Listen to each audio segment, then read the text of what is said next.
Gavin, how are you? Yeah, I'm very good, thanks. Just wanted to ask you about the group you're training with. There seems to be a good click kind of between, I know Queen isn't here, but with Mark as well. So there's a nice little group that you're continuing to push each other on to new levels. Yeah, definitely. Like you said, Queen isn't in this week, but Max has been in. He's been brilliant every time he's been brought in. But yeah, myself, Mark and Queen, you know, we've been with each other quite a while now, and we're always pushing each other to be better. And you know, between us and Dean, you know, we make really good sessions. Last year with Southampton was a bit up and down. I know there was a bit of issues there with some of the fans and different things this season. Has the past few weeks been a good positive run for you, and do you still feel like you're definitely Ireland's #1? There's been a lot of changes at Southampton, yeah, and the last week of games has been, you know, a lot more solid than the couple of weeks before, and it looks like we're starting to gel together as a team. But like I've said for a long time, you know, every time I'm stepping on the pitch, I'm fighting for my place, whether that's at my club or my country. Never sitting anywhere secured of any position. I know every day I'm fighting for my place. Do you feel like a more senior international? I think it's been mentioned with the group. You know, we've had a lot of senior players who aren't in this squad, and it's time now for a lot of the younger lads. You know, we call them young lads, but a lot of us have a lot of experience playing at international and club level, and you know, it's time for us to step up and take that role. And listen, Euro 2028 was announced this morning, part of the Republic of Ireland as co-host. You can look forward to that, possibly, hopefully. Is it great for the country and the game here? Yeah, it's massive. You know, it's a very exciting moment for us as players and for the fans as well, and you know, it just gives us great motivation to be there. You know, that's what we want to do. We want to be playing at major tournaments. You know, for a lot of the squad who haven't been there, we've had words of wisdom from older lads as what it's like to be in that position, and for me as a young kid looking on as a fan, knowing what it can do to a country to bring us to major tournaments. Please. Yeah, so I suppose just following on from that, the disappointment that this current campaign can be put aside for today anyway, with the great news of the Euros coming to Dublin. So just someone like yourself, we spoke Evan earlier, it's making of a great team coming through, and do you think that it could be really starting to hit the peak around that sort of 2028 era? Yeah, I think we've got a great squad, and like I said, you know, we've been called young players with a lot of potential, but I think it's now time for us to step up as a group and, you know, really show how good we are as players, and you know, to build this really good culture within the squad, within the team, and start putting in really high class performances and get results. Just a quick one on the actual, I suppose, the campaign just gone and the management. Matt was in earlier, and he was saying that the team are put out the right way and trained the right way in the training ground and stuff. There doesn't appear to be any dissenting voices within the dressing room regarding the manager's tactics. Is everyone all on the same hymn sheet in that sense? Everyone's full supporting? Yeah, definitely. I think there's never been a sense of anyone working off their own hymn sheet. We've always been together as a team. We've always had a really strong group, and you know, every player on the pitch, every player on the bench, every player in the squad has all been always working in the same direction. Just a quick one in relation to this. Are you hoping to get back to Tala before the end of the season to see something historical, perhaps? Yeah. Hopefully something special happens. Just to bring back to last month, there was a talk where it's a team game, but as goalkeeper, last month there was the Sunderland, the 5-0, the 2 internationals, and then Leicester. A lot of focus on you because the goals are going in. How do you find the mental strength to cope with that, with the pressure from fans, from everything else? How do you deal with that? It's part of the game. You know, I'm 21 years old, but I've been around the game for a long time. I think for me, it's I listen to the people who are going to allow me to be better. And you know, as a goalkeeper, especially, the scrutiny is so heavy at the top level. And for me, I just listen to the people I know who are going to make me better. And just again, last season when you did lose your place when you were 5-0. What's the conversation with the manager? Does he assure you? Do you have that conversation as if he still backs you?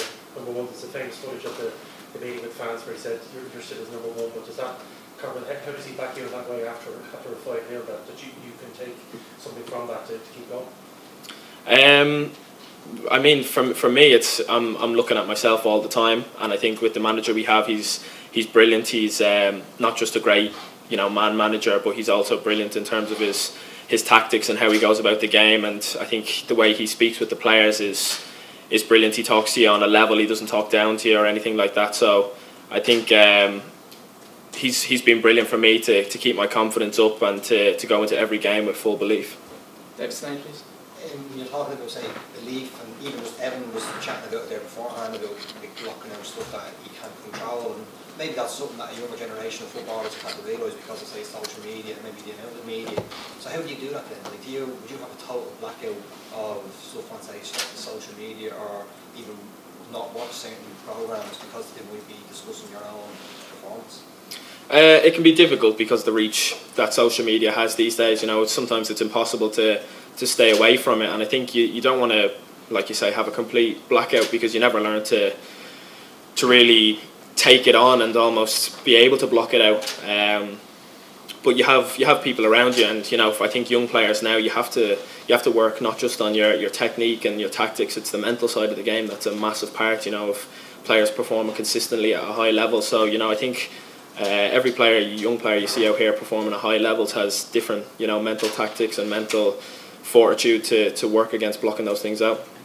In that instance then, because obviously the nature of football, players are going to go in from different clubs and stuff, but would you speak to your own psychologist then, or something like that, where a person you would trust over the last number of years to do that, or like that?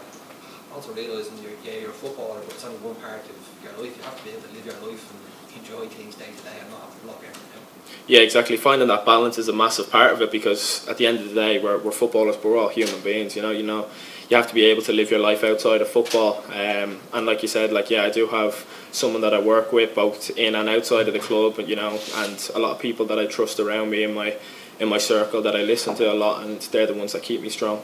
And in terms of, say, blocking stuff out, what, like, going out in Southampton, it's a huge club, it's obviously been in the Premier League and the fan base that it has that been difficult at all, or like, do you have to deal with any stuff kind of, say, going out and maybe fans coming up to you or stuff like that? No, I've not really had much of a problem with that at all. Martin? Just in terms of, I suppose, building resilience and so on, how big a role has making your debut at such a young age as Shamrock Rovers played, and has there been other things in your life that has, you know, helped you build this kind of strength? Yeah, that's a massive thing. You know, being in first team football since the age of 16 has led me to a lot of exposure. You know, being at that professional level for 5 years now, I've got a lot of experience as to, like mentioning, blocking out things and being resilient, and you know, I don't feel like I'd be anywhere near the level I am now without that mental strength.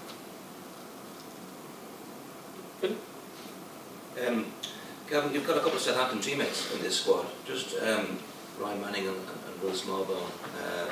That's a nice little sort of gathering among them. Just your thoughts on them, what they contribute. I mean, Will played in Greece, he came off, I think, early in the second half. I don't know whether you've spoken about that.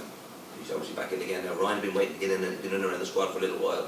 What sort of qualities do they have, and how important is having a little sort of a camaraderie of club players playing at international level? I think, to me, it doesn't make much of a difference, because I've got such a good rapport and relationship with all the lads in the squad. You know, a lot of the lads have been in here for a long time and played with them a lot from youth ages, from 21s, and the others for 2-3 years up in the senior squad. And having that relationship with everyone, you know, everyone comes in and they're excited to see each other, and from the very first training session you feel today like everyone's on the same level. And you mentioned Will and Ryan, you know, I see their qualities every week in training, and they're top players who definitely have the qualities to come in and play for us. How far do you think you can go in Ireland? I mean, you've come an awful long way very quickly. You're still only 21. I have to pinch myself to realise how young you are. Shay Gibbon was quite young as well. Packy was 21 when he got his first cap. Can you see yourself going down that road and becoming, you know, a legend in terms of goalkeeping as they were? Is that a goal? That's definitely my goal. You know, I think that was my goal ever since I was a kid. But you know, when you get to this level, you can't start thinking like that. You've got to take everything 1 week at a time, one session at a time. Are you getting better? I try to every day. Thank you very much, guys.